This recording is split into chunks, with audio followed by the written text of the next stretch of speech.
শুনো সবে এক মনে করি নিবেদন, তারা দেবীর লীলা কিছু করিব রচন।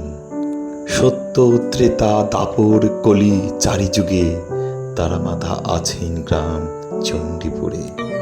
দ্বারকার নিকটে আছে মহা বটবৃক্ষ, মল্লিকা মালতী আদি শোভিত পুষ্প।